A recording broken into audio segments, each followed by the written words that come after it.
Les marchés avec CMC Markets, trading de CFD sur action, Forex et indices. Salut, c'est Trado, heureux de vous retrouver pour cette nouvelle analyse technique hebdomadaire de l'or et de l'argent. Bon, alors franchement, elle n'a pas grand-chose de neuf par rapport à la semaine dernière. On voit que la fameuse moyenne mobile à 20 semaines, ici, continue de faire des miracles, elle retient les cours. Bon, ça va dans les deux sens, hein. Elle a capé les cours ici pendant très longtemps, ne cédant que lors de ces 3 semaines avant de reprendre ses droits, ici aussi. Et finalement, ce à quoi nous assistons en ce moment, c'est un juste retour des choses, à savoir que la moyenne mobile à 20 semaines est en train de faire support. Bon, alors, à y regarder de plus près, c'est vrai qu'elle a légèrement cédé en clôture, mais ce n'était pas vraiment significatif, hein. Il faut généralement au moins 2 bougies pour vraiment entériner une cassure de support. Bon, là, c'est vrai qu'on dirait qu'on a clôturé en dessous de la moyenne mobile à 20 semaines, mais je le redis, c'est pas forcément très significatif.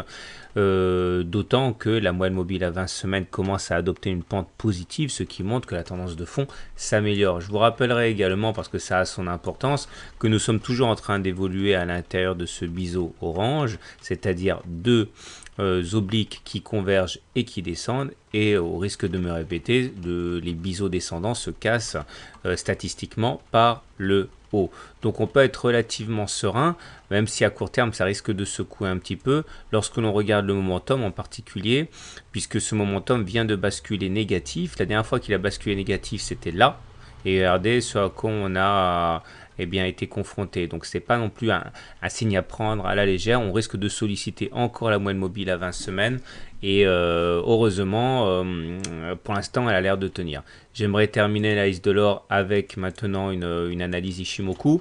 Alors Ishimoku nous dit que finalement heureusement que la Kijun est là, puisque regardez, hein, c'est elle qui vient en fait en support de la moyenne mobile à 20 semaines. Elle a stoppé également les attaques baissières depuis 5 semaines. Donc c'est en fait notre deuxième rideau défensif.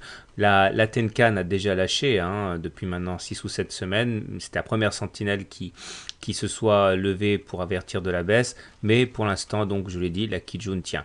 Malheureusement, la Chinku, elle a un petit peu de mal, hein. Elle est confrontée à une zone de résistance. Ici, on ne rentre pas comme dans du beurre, j'ai envie de dire. Et il est vrai qu'on n'est quand même pas sorti de l'auberge. Mais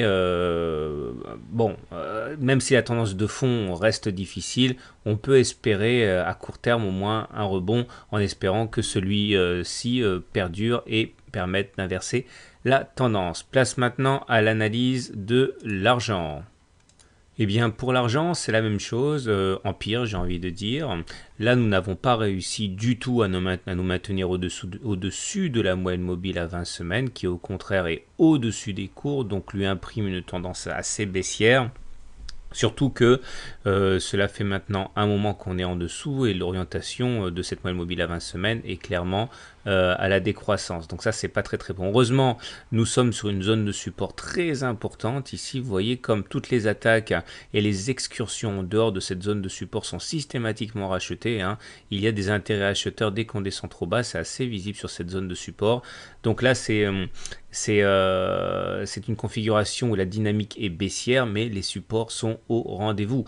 Et là aussi, on retrouve notre fameux biseau descendant orange, dans lequel on fait des rotations, avec là aussi une incidence qui est normalement haussière. D'ailleurs, si vous voulez avoir une vague idée de ce qui se passe quand le momentum bascule négatif, regardez, on a un coup d'avance sur l'argent par rapport à l'or. Le momentum est devenu négatif ici. Vous voyez derrière la secousse à laquelle nous avons pu assister. Sur l'argent, je vais également faire un petit point Ishimoku. Là, par contre, pas de doute, hein, c'est bien plus mauvais que sur l'or. Cette fameuse droite là qui a capé les cours depuis pas mal de temps, continue à faire des siennes.